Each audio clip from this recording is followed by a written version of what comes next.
함께 하나님의 말씀을 볼 텐데요. 시편 73편 23절부터 28절까지입니다.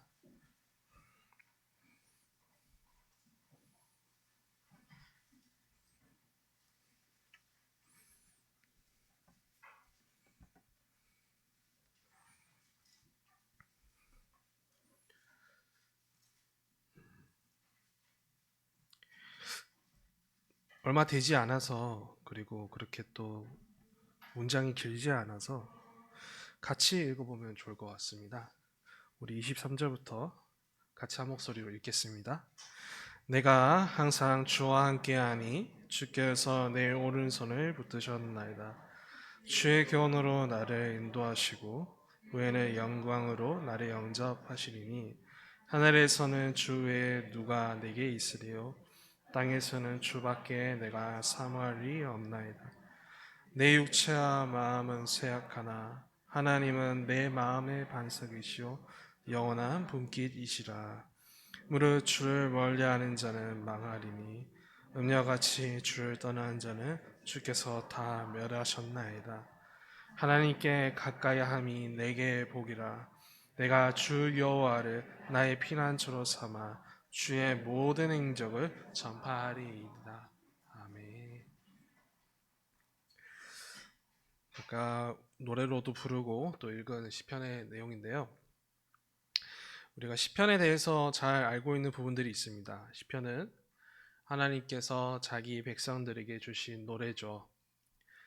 그래서 기도가 담겨 있고 또 찬양이 담겨 있고 또 감사 그리고 탄원 등 성도의 그런 마땅한 고백들이 이 시편 속에 담겨 있어 하나님은 이렇게 우리가 고백하고 이렇게 하나님 앞에 올려드리라는 말씀하시면서 이 시편을 또 우리가 늘 불러야 되고 그런 명령들을 하셨습니다. 하나님께서는 이 시편대로 우리가 합당한 고백을 올려드리길 원하십니다. 따라서 성도는 시편을 불러야 하고 함께 부르면서 이 시편에 담긴 그 하나님의 뜻을 함께 또 받아들이고 또 그것을 같이 가슴 깊이 새겨야 됩니다. 하지만 지금 우리는 시편의 고백이 희미해지는 시대를 살아가고 있습니다. 가슴에 품기보단 어디 창고 깊숙이 박혀놓아서 먼지만 쌓아 놓고 있고요. 요즘 들려오는 새로운 찬양들만 보더라도 시편의 고백과 먼 내용들이 계속 우리 귀에 들려오고 있는 그런 상황입니다. 그래서 저는 지난번에 이어서 계속해서 이 오후에 잃어버린 이 시편의 고백을 함께 찾고 또 같이 가슴에 품는 그런 시간을 가졌으면 좋겠습니다. 시편을 다 살펴보는 건 사정상 어려워서 이 시편 가운데 특별히 이 제3권의 내용들 73편부터 89편까지 함께 차근차근 살펴보면서 우리가 불러보고 또 잃어버린 고백을 다시 찾아갔으면 그런 귀한 시간 되길 소망합니다. 이제 그 시작으로 73편을 보게 되는데요.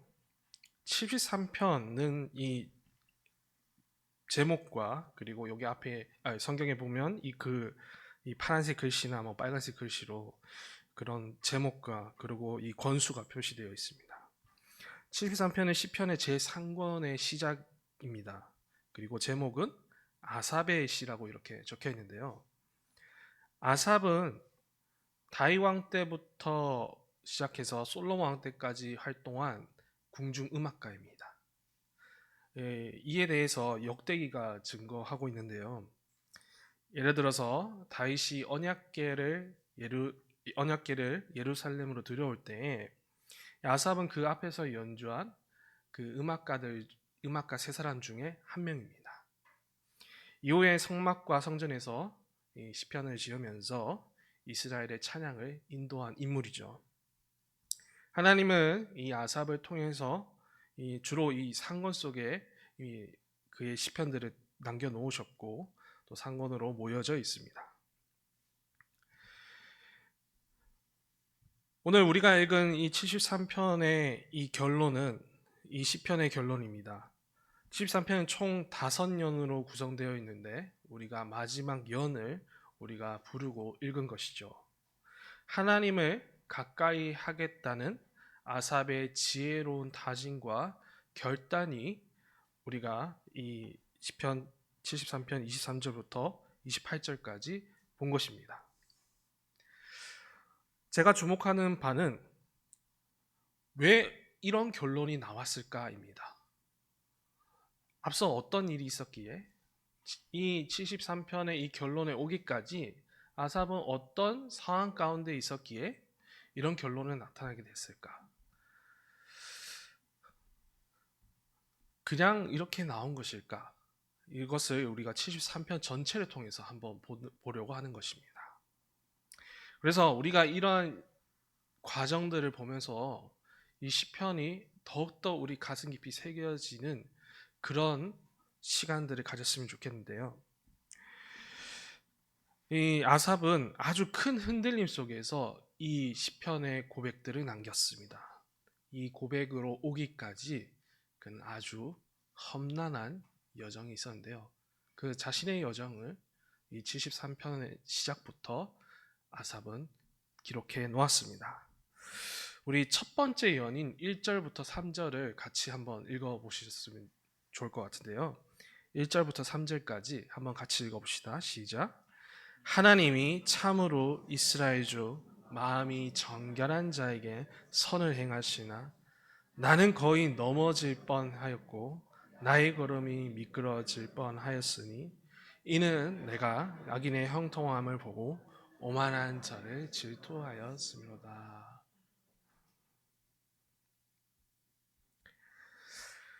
시편 기자 이 아삽은 이 세상의 모순을 목격했습니다. 그리고 그 모순 때문에 넘어질 뻔했다라고 1년에서부터 기록하고 있는데요. 하나님은 분명 마음이 정결한 자, 곧 그의 말씀을 따르고 지키는 자에게 선을 행하시고 복을 주신다라고 분명히 약속하셨습니다. 그렇다면 하나님의 말씀을 따르는 의인은 그 약속대로 복을 받고 형통해야 되지 않겠습니까? 하지만 그가 목격한 현실은 반대였습니다. 그가 목격한 현실에 대해서 이 두 번째 예언이 4절부터 12절에 나타나 있는데요. 제가 요약해서 설명하자면 이 악인들이 더 형통하고 더 평안하고 더 잘 사는 걸 목격한 것입니다. 그들의 힘은 더 강건했고 그들은 신기하게도 고통을 다 피해가고 옆집은 홍수로 다 피해가 나는데 이 악인의 집은 아무 피해도 없고 늘 탐욕에 가득 차고 그리고 이웃 사람들에게 해서는 안 될 그런 악행과 강포를 행하였음에도 그들은 늘 평안하고 재물이 불어남을 이 아삽은 목격했던 것입니다. 근데 이 목격한 상황이 지금 그는 어떤 상황에서 목격했냐면 안타깝게도 이 아삽은 가장 힘들 때 이 악인의 형통함을 목격했습니다. 73편 14절에 이렇게 아삽은 고백하고 있는데요. 제가 읽어드리겠습니다. 나는 종일 재난을 당하며 아침마다 징벌을 받았도다. 이렇게 자신의 상황을 토로합니다. 아삽은 하나님 앞에서 마음을 정결케 하며 그의 말씀을 따르며 살아갔습니다. 그런데 자신은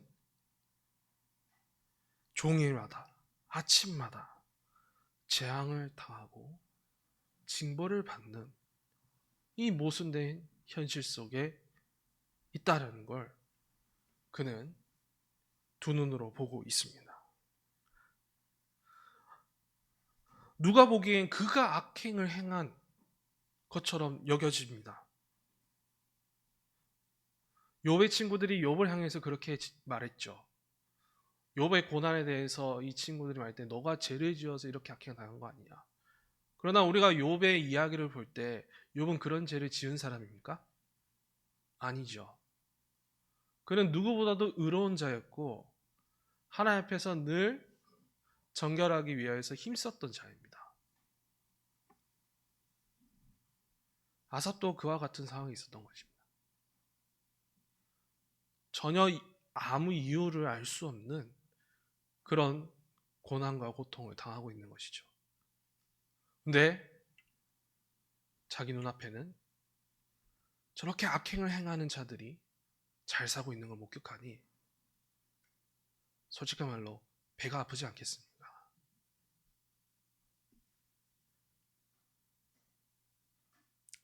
그래서 이 아삽은 73편이 처음을 시작하면서 나는 넘어질 뻔했고 미끄러질 뻔했다라고 하면서 이 흔들렸던 자신의 모습을 고백하고 있습니다. 저 악인들의 모습이 부럽고 질투난 것이죠. 과연 내가 믿는 신앙이 무엇인지 그런 큰 회의감에 빠졌던 것입니다. 심지어 13절을 보시면 내가 내 마음을 깨끗하게 하면 내 손을 씻어 무죄하다 한 것이 실로 헛되도다라고 하면서 그동안 이어져 온 자신의 신앙생활에 대한 것을 부정하고 다 헛되다라고 그렇게 고백까지 합니다.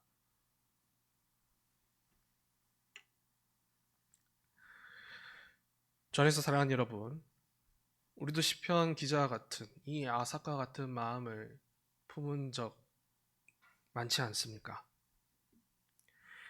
하나님 없이 잘 살고 그리고 풍족히 있는 걸 보면 부럽고 질투날 때가 얼마나 많지 않습니까? 그럴 때마다 우리도 넘어지려고 하고 미끄러지려고 합니다. 믿음이 흔들려요. 이렇게 사는 걸 헛되이 여기기도 합니다. 내 손해만 더 커지고 내 힘듦만, 내 고통만 더 커지니 하나님 백성으로서의 삶을 사는 대신에 오히려 그들과 같이 살려고 하는 그런 어리석은 시도를 하기도 합니다. 심지어 이런 생각은 시편 기자와 같이 정말 이유 없이 종일토록 고난이 찾아올 때 더 심해집니다. 아무리 되짚어 봐도 큰 죄를 짓거나 그 악인들처럼 교만에 행한 적이 없는데 그럼에도 불구하고 내가 왜 이런 고통을 당해야 되는지 수많은 질문들이 휩싸일 때에 더 미끄러지고 더 넘어지게 됩니다. 그동안 베푸신 모든 은혜를 잊기도 하고 하나님을 가까이 하기보다 하나님을 멀리하게 되죠. 저 욕망대로 그리고 하나님을 향해서 해서는 안 될 말까지 하면서 교만하게 사는 저 악인의 삶을 동경하고 또 신앙의 삶을 이제는 포기하는 그런 지경에까지 이르기도 합니다. 과연 이런 결론이 지혜로운 것일까요? 악인의 형통함을 보고 우리도 저렇게 살아야지 넘어지고 미끄러지는 것이 과연 지혜로운 결론일까요? 이유를 알 수 없는 고난은 누구도 쉽게 공감하기 힘든 아주 큰 고통이 따르다라는 걸 우리는 알고 있습니다. 욥이 겪었던 것처럼 그 알 수 없는 고난 속에서는 모든 이들의 그 삶이 황폐하게 됩니다. 그렇다고 해서 성도는 악인의 길을 부러워하며 넘어지는 것이 합당한 것일까요? 당연히 아니죠. 악인의 길을 부러워하며 미끄러지는 건 참으로 어리석은 일입니다. 그것은 사단의 거짓말이고 우리를 속이려는 달콤한 유혹이죠. 당장 지금은 형통해 보이지만 그들의 끝에는 파멸만이 기다리고 있습니다. 그것에 대한 깨달음을 이제 아삽이 이제 이 어떤 사건을 통해서 또 깨닫게 되는데요. 큰 납던 속에 있었던 이 아삽은 어느 날 하나님의 성소에 들어가게 됩니다. 그리고 하나님의 성소에 들어가면서 그 성소 가운데 울려 퍼지는 말씀과 그리고 그 제사들을 통해 자신의 무지함과 우매함을 깨닫게 되는데요. 그것이 이제 사연에서 나타나고 있습니다. 이 깨닫는 장면이 17절, 18절, 19절에도 나타나 있는데요. 우리 같이 한번 읽어보도록 하겠습니다. 하나님의 성소에 들어갈 때 그들의 종말을 내가 깨달았나이다. 주께서 참으로 그들을 미끄러운 곳에 두시며 파멸에 던지시니 그들이 어찌하여 그리 갑자기 황폐되었는가 놀랄 정도로 그들을 전멸하였나이다.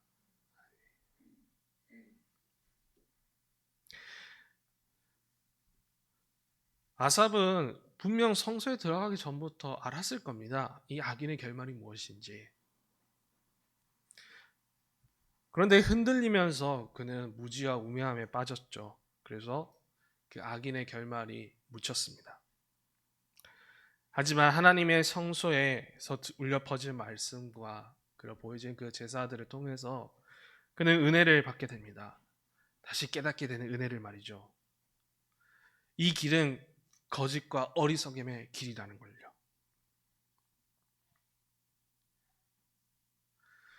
주님께서는 그들을 향해서 파멸을 준비하고 계신다라는 걸 그는 다시 한 번 더 깨닫게 된 것입니다. 실제로 주위에 있었던 악인의 결말들도 그는 다시 꺼내어 추억해 봅니다. 그리고 자신을 반성하면서 얼마나 크게 반성을 했는지 지금 우리가 읽지는 않았지만 22절을 보시면 그동안 흔들렸던 자신을 이렇게 표현합니다. 나는 주 앞에 짐승이었다라고 고백합니다. 짐승과 같다라고 고백하면서 이 어리석은 자신을 반성하고 이 악인의 결말이 이건데 왜 그것을 내가 부러워하고 있지? 라고 하면서 다시 마음을 다잡는 거죠.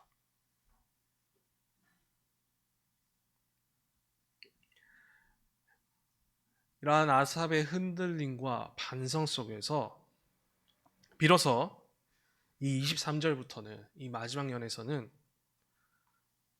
이 우리가 불렀던 이 주옥 같은 그 고백들이 나타나게 되는 겁니다.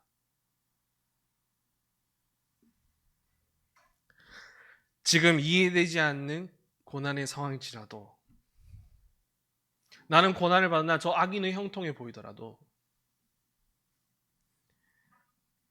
악인을 가까이 하는 건 어리석은 짓이고 오히려 이 순간 더 하나님을 가까이 함이 그리고 하나님을 가까이서 그분의 인도하심을 받고 그리고 그분의 말씀을 따르는 것이 큰 복이요 지혜라는 걸 그는 마지막 연에서 최종적인 결론을 쏟아내게 됩니다. 이것이 지혜요. 이것이 내가 가야 할 길임을 담아내고 있는 것입니다. 그는 이전과 달리 이제 큰 확신 속에 있게 됩니다. 흔들림 속에 있었지만 하나님의 말씀과 이제 그 은혜로 무지를 벗어나 참된 지혜에 거하는 것이죠. 하나님을 가까이 하는 것.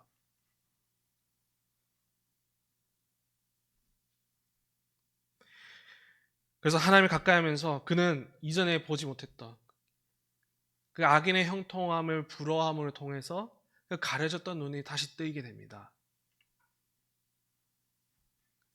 주님께서 나와 함께 하셔서 내 오른손을 붙들고 계심을 이제 아삽은 다시 믿음으로 보게 됩니다.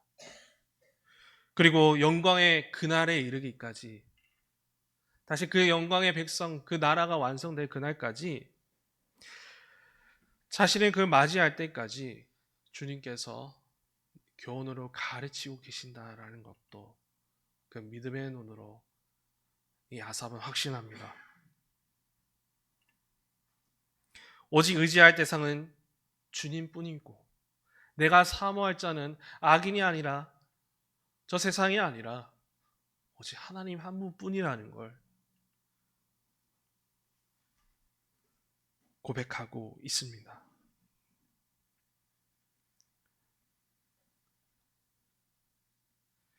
그러므로 주 안에서 사랑하는 여러분,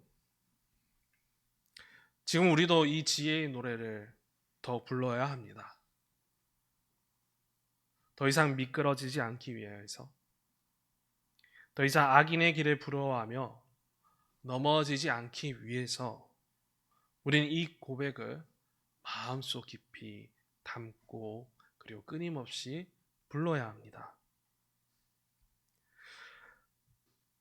분명 세상을 살다 보면 그 악인의 형통함을 목격하며 배가 아플 때가 있을 겁니다. 분명. 하지만 그때 그들의 끝에 무엇이 있는지 이 노래를 통해 더 기억하시고 무엇이 지혜로운 삶인지 다시 반성해 보셨으면 좋겠습니다. 악인의 길은 파멸이지만 의인의 길은 생명이 있습니다. 이 지혜를 이 시편으로 우리 마음속 깊이 새겨야 합니다.